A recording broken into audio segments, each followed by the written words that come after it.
Today we are looking at a levelling guide to get your engineering all the way to the cap of 100 in Dragonflight. It is important in Dragonflight to have the highest possible level in your profession, as with the new updated system this is one of the biggest factors in determining the quality of what you produce. Now this is easier said than done. It's not as easy as in previous expansions. You can't just sit down and do it in 10 minutes of mass producing a couple of items like you might be used to doing. Additionally, you don't want to just mass produce the same items anyway, because every time you craft something for the first time you get a bonus, and this includes an engineering knowledge point. These are basically the talent points in the new profession specialisation system and essential to your long-term progression. Therefore, this guide is designed to hit as many of those one-time bonuses as possible to give you the biggest head start with the long-term progression of your engineering. This is an approximate list of materials you need to get to 50 engineering skill and unlock everything from the profession trainer. This list will also be in the description below. 600 Severite ore, 100 Draconium ore, 50 Rousing Fire, 50 Rousing Earth, 1 Wildercloth, 8 Smudged Lenses, 1 Stonecrust Hide, 2 Frameless Lens. Now at the start of Dragonflight in particular, getting those Rousing Fire and Earth could prove really expensive from the auction house. What you're seeing on screen is a farming location in the Waking Shores where you can get both the Rousing Fire and Earth to drop. If it is expensive for you, then this is the best location for farming them both together. Just be aware that the Earth elementals are friendly. It's the slugs and snails that you need to kill for the Rousing Earth. Anyway, as you're probably aware, there is some degree of RNG when you're dealing with profession skill ups. You may get lucky and it may take less, or you may be unlucky and it takes slightly more than the materials I've listed. Once we've finished this part of the profession levelling, we'll talk about all the plans we can pick up in Dragonflight to get us all the way to the cap of 100 engineering skill. Now all of this was filmed on the beta. There's a possibility the changes may have occurred, but it was late in the beta, so nothing drastic should have changed. We start by doing around 70 crafts of a handful of Severite bolts, and then we're going to train. Make 37 shock spring coils and 11 greased up gears.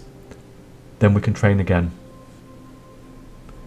Neural silencer Mark III, and then make 1 of each of the 4 sets of goggles you have available to craft. Then you can make 5 ever-burning blasting power crafts.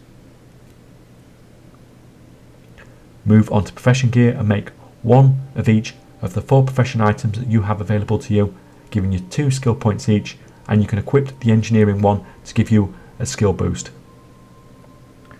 Hopefully you are around 32 skill now, so you can train again. Craft 3 lapidary draconium clamps so that you can train again.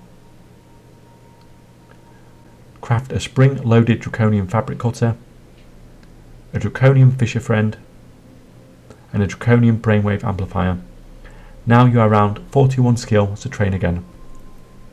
You are basically now going to craft tinker removal kits to 48 skill, besides crafting a Pew 2 when you train it at 45 skill. At 48 or 49 skill you can make an overcharged overclocker to get you to 50 skill. You can train at 50 skill and it unlocks 4 sets of epic goggles that we can now craft.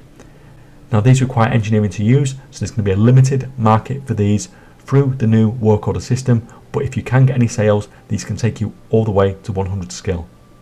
If you want to carry on making the overcharged overclocker, then this can take you all the way to 65 skill. It's not cheap, but it's not particularly an expensive way to do it either.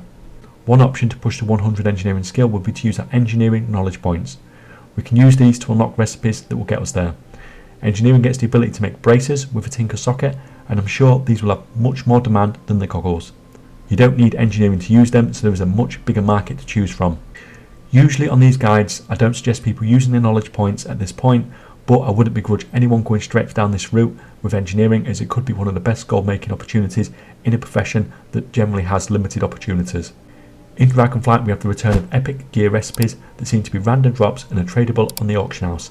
For engineering we have a gun schematic that we can pick up from the auction house, as well as a recipe for some profession fishing gear. If you can get hold of either of these, they will both take you to 100 engineering skill.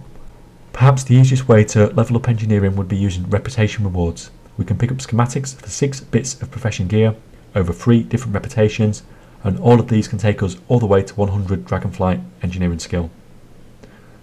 At Renown 15 with the Dragon Scale Expedition we unlock profession gear for tailors and miners.